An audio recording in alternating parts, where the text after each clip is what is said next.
Okay, be honest with me. When you hear the word cloud, what pops into your head? You probably imagine all your photos, your emails, your streaming movies just floating up there, ethereally, beaming wirelessly from satellites down to your phone, right? Well, scratch that. It's a complete illusion. The reality is far more grounded, and honestly, way more mind-blowing. The internet isn't in the sky at all.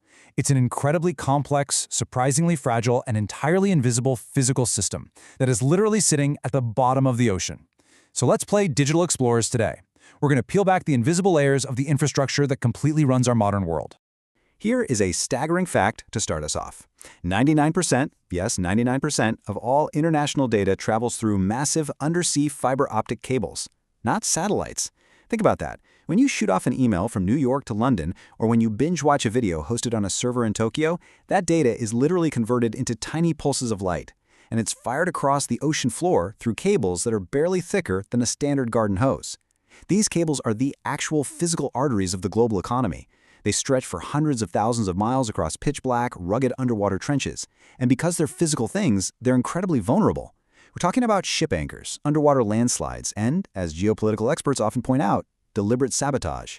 Literally, our entire digital lives are hanging by a glass fiber on the ocean floor. Section 1. The ARPANET Origin Story, Forging a Survivable Network. To truly understand why this massive physical system was built the way it was, we have to travel back in time to the Cold War paranoia of the 1960s. The U.S. Department of Defense was staring down a terrifying problem. They desperately needed a communications network that could survive a nuclear strike, because if a central hub got wiped out, there was no way they could afford for the entire nation's defense network to just go dark. Now, at the time, the world relied on what we call circuit switch networks. Think of those old-school telephone switchboards. You literally had to open a dedicated, physical line between 2 points and hold it open for the entire conversation. It was incredibly inefficient, and worse, it was a massive single point of failure. One cut line, and boom, communication is totally gone. Enter some brilliant minds like Paul Baran and Leonard Kleinrock. They proposed a radical, out-of-the-box alternative called packet switch networks.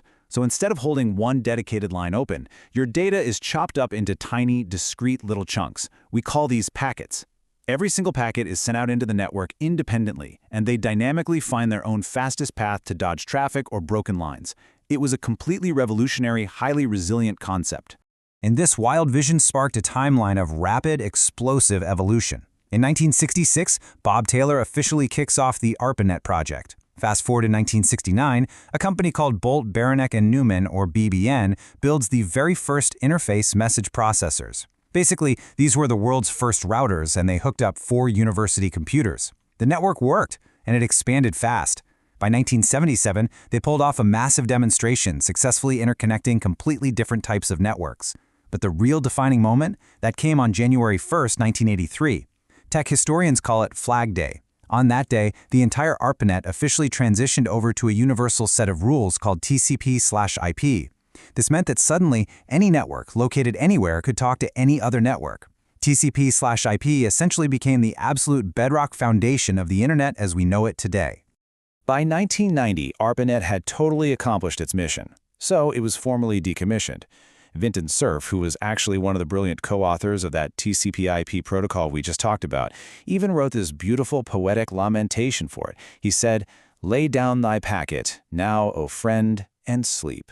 But look, while ARPANET was put to rest, its technological legacy was just waking up.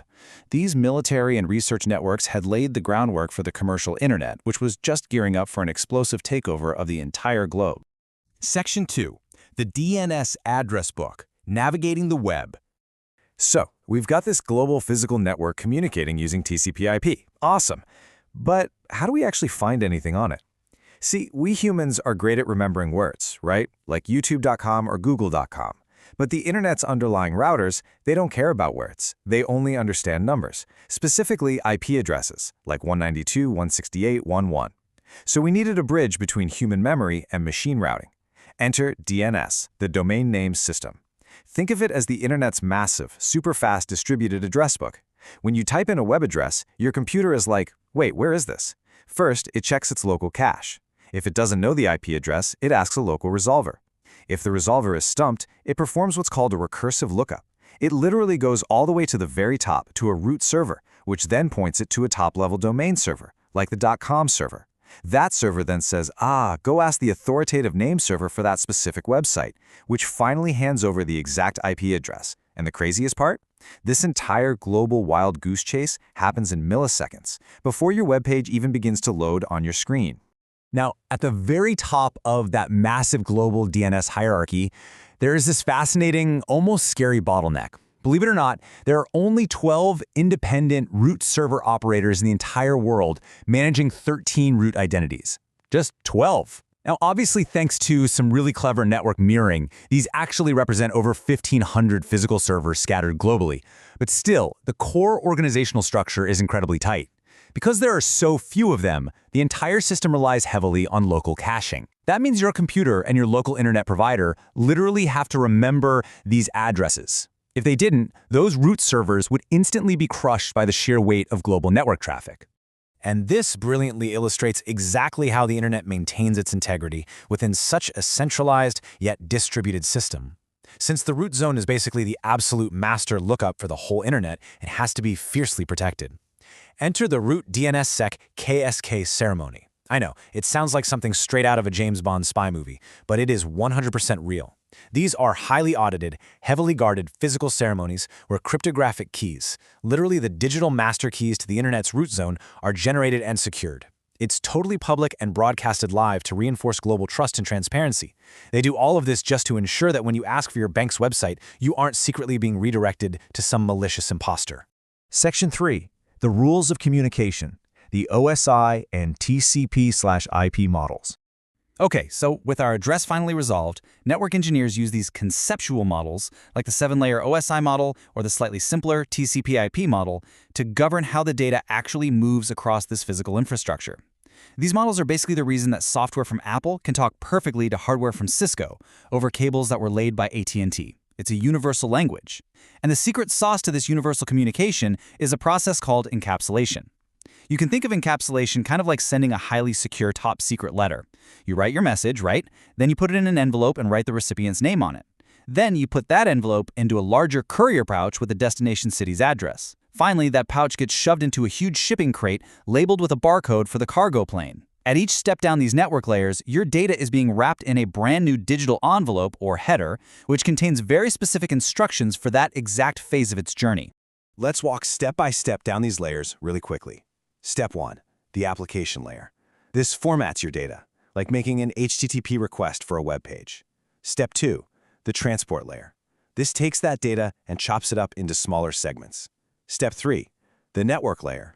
It slaps on those IP addresses we just talked about, creating what's called an IP packet. Step 4. The data link layer. This adds physical hardware addresses, which creates a frame. And finally, Step 5. The physical layer.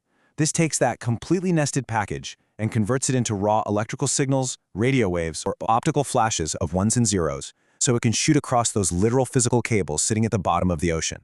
Section 4. Journey of a packet, a high-speed global transit.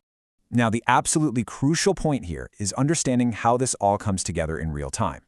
Let's bring this to life by following just one single packet of data on its high-speed journey across the world from the exact millisecond you click a link to the moment that data hits your screen. Our journey kicks off at the transport layer. Here, your data is sliced into those small segments, and a protocol is chosen based on what the data actually is.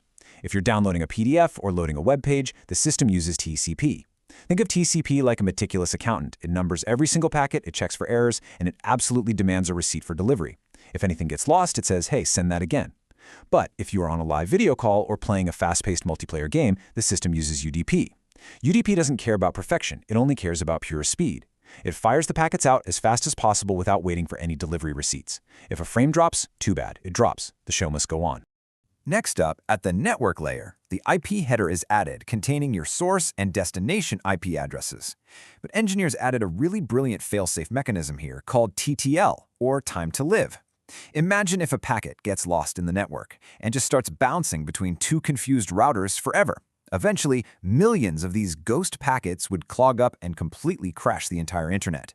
TTL prevents this. It's just a simple number, say 64, attached to the packet. Every single time that packet passes through a router, the router subtracts 1 from the TTL.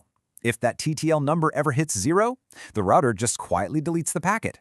It's such an elegant, absolutely vital self-cleaning mechanism for the web.